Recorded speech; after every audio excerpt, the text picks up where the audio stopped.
বাংলাদেশ দল টি-20 বিশ্বকাপ খেলবে না।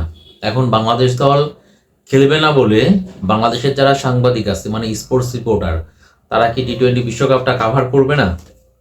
নমস্কার, সালাম, আমি সুশান্ত উৎসব।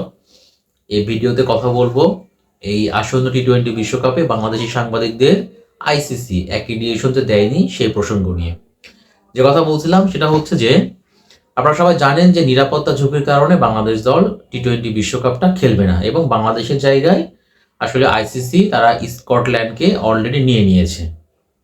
ভারতের মাটিতে যেহেতু বাংলাদেশ দলের নিরাপত্তার শঙ্কা আছে সেহেতু সরকার থেকে কিন্তু বলে দিয়েছে যে বাংলাদেশ দল বিশ্বকাপটা খেলবে না। তারা যদি বিশ্বকাপটা খেলে মানে বাংলাদেশ আইসিসিকে অনুরোধ করেছিল শ্রীলঙ্কায় যেন ম্যাচের ভেন্যু দেওয়া হয়, তাই তো।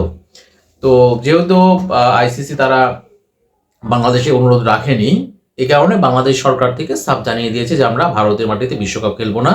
এরপর আইসিসি তারাও পরিষ্কার জানিয়ে দিয়েছে যে না, তাহলে পরে আর হচ্ছে না, মানে তারা বাংলাদেশকে বাদ দিয়ে সে জায়গায় স্কটল্যান্ডকে নিয়ে নিয়েছে। এখন বিশ্বকাপ কাভার করার জন্য বাংলাদেশ থেকে কিন্তু অনেক সাংবাদিক, প্রায় 80 থেকে 90 জনের মতো সাংবাদিক তারা কিন্তু আসলে আবেদন করেছিল। এর মধ্যে প্রিন্ট মিডিয়া আছে, ইলেকট্রনিক মিডিয়া আছে, অনলাইন পোর্টাল আছে, ফ্রিল্যান্সার আছে, যাই হোক সবকিছু মিলিয়ে বাংলাদেশের অনেক সাংবাদিক আবেদন করেছিল।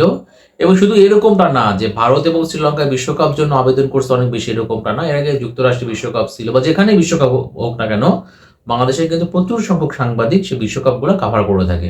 কিন্তু আলটিমেটলি ক্রিকেটের সর্বোচ্চ নিয়ন্ত্রক যে সংস্থা আইসিসি তারা করছে কি জানেন? তারা করছে হচ্ছে গণহারে সবাইকে রিজেক্ট করছে, মানে কাউকে মিডিয়া অ্যাক্রিডিটেশন তারা দেয়নি। এখন একটা জিনিস বোঝেন যে বাংলাদেশ দল নাই ভালো কথা, কিন্তু সাংবাদিকদের তো অধিকার আছে বিশ্বকাপ কাভার করা, নাকি? এটা তো আইসিসির ইভেন্ট, ঠিক না?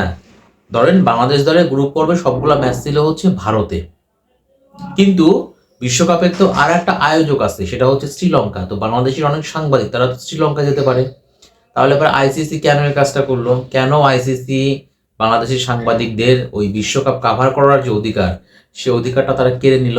কেন এখানে হস্তক্ষেপ করলো? এখানে একটু আসলে বলে রাখা ভালো, সেটা হচ্ছে যে দেখেন বাংলাদেশের সরকার থেকে একটা কথা কিন্তু স্পষ্ট করে আইসিসি কে বলছে, নিরাপত্তা ঝুঁকি বা নিরাপত্তা শঙ্কার যে ব্যাপার শুধুমাত্র কিন্তু বাংলাদেশ ক্রিকেট দলের জন্য না, তারা কিন্তু নির্দিষ্ট করে বলছে এর সঙ্গে গণমাধ্যম কর্মী, খেয়াল করেন, গণমাধ্যম কর্মী এবং বাংলাদেশ দলের যারা সমর্থক ভারতে যাবে প্রত্যেকেরই নিরাপত্তা ঝুঁকি, মানে বাংলাদেশ ক্রিকেট দলের সঙ্গে সংশ্লিষ্ট সকলের নিরাপত্তা ঝুঁকি রয়েছে।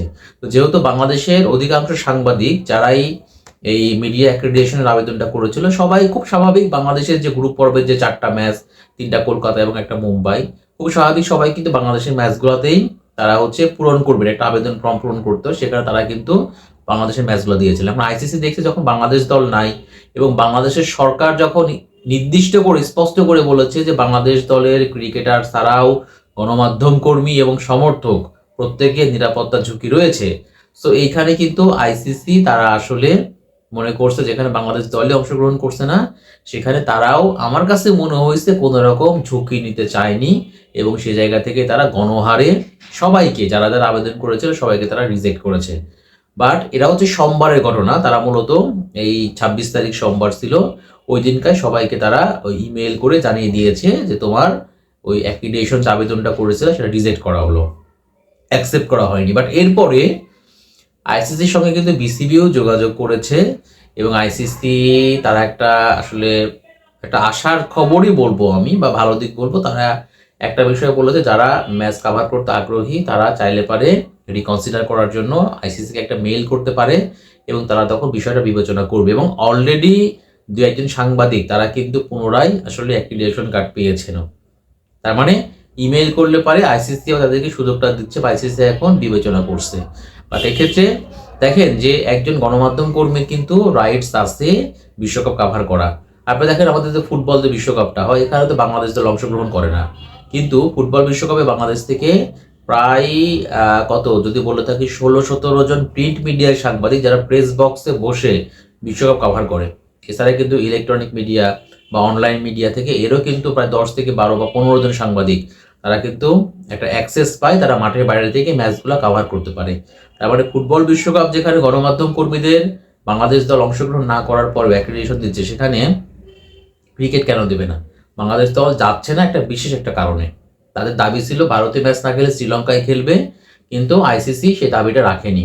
এই কারণে বাংলাদেশ দলে বিশ্বকাপ খেলা হচ্ছে না। বাট এর সঙ্গে গণমাধ্যম কর্মীদের কিন্তু মানে কোনো সম্পর্কই নাই। গণমাধ্যম কর্মীদের কিন্তু অধিকার আছে বিশ্বকাপ কাভার করা, এবং সেই জায়গা থেকেই হয়তো আইসিসি বাস্তবতা বুঝতে পারছে এবং তারা এখন সিদ্ধান্ত নিচ্ছে না, বাংলাদেশের গণমাধ্যম কর্মীদেরকেও তারা তারা অ্যাক্রিডিটেশন দিবে। এখন দেখার বিষয় হচ্ছে যে বাংলাদেশ দলের যে সংবাদকর্মীরা আছে তারা সবগুলো ম্যাচ, অনেকেই হয়তো ভারতে যাবে, যেহেতু পাশেই ভারত, সে ভারতের জন্য যারা আবেদন করবে তাদেরকে অ্যাক্রিডিটেশন দিবে, নাকি যারা শ্রীলঙ্কাতে কাভার করবে ওদেরকে অ্যাক্রিডিটেশন দিবে, এটা একটা দেখার বিষয়। আর একটা বিষয়ের সঙ্গে সম্পৃক্ত, ধরেন আমি ভারতে, সাপোজ কথার কথা যে আমি ভারতে 2টা ম্যাচ কাভার করতে যাবো কলকাতায় আমি, কিন্তু আমাকে অ্যাক্রিডিটেশন দিল এখন ধরেন, বাট অ্যাক্রিডিটেশন দিলে পারে আমি আসলে ভিসা পাবো তো? আপনারা সবাই কিন্তু জানেন যে ভারতের ভিসা পাওয়া বর্তমানে কতটা কঠিন ভাই, সো টাফ। যদি এখান থেকে বিসিসিআই এবং ওই বাংলাদেশ ক্রিকেট বোর্ড তারা যদি আসলে ভারতের অ্যাম্বাসিকে অবহিত না করে, তাহলে পারে 7 তারিখ থেকে বিশ্বকাপ শুরু হবে। আমার কাছে মনে হয়, আমি জানি না আসলে সংবাদকর্মীর অনেকেই যদি তারা অ্যাক্রিডিটেশন পেয়েও থাকে ভারতে যে ম্যাচগুলো কভার করার জন্য, তারা আসলে কয়জন ভিসা পাবে বা তারা আসলে আদতে ভিসা পাবে কিনা। বাট আবার বলবো, গণমাধ্যম কর্মীদের কিন্তু অধিকার আছে বিশ্বকাপ কাভার করার জন্য অ্যাক্রিডিটেশন পাওয়া, সেটা বাংলাদেশ দল অংশগ্রহণ করুক বা না করুক, এটা তাদের অধিকার। যেটা হচ্ছে প্রথম দিন আইসিসি যে কাজটা করছিল গণহারে রিজেক্ট করে, আমি মনে করি এটা হচ্ছে আইসিসির চরম একটা ভুল সিদ্ধান্ত ছিল। তবে অবশ্যই এটাও সত্য যে বাংলাদেশের সরকার যে কারণটা বলেছিল সেখানে ওই নিরাপত্তা ঝুঁকির যে ব্যাপারটা, সেটা কিন্তু শুধু বাংলাদেশ ক্রিকেট দল না, গণমাধ্যম কর্মীও এর মধ্যে সম্পৃক্ত ছিল, আর সেই কারণেই হয়তো আইসিসি সবাইকে গণহারে রিজেক্ট করেছিল।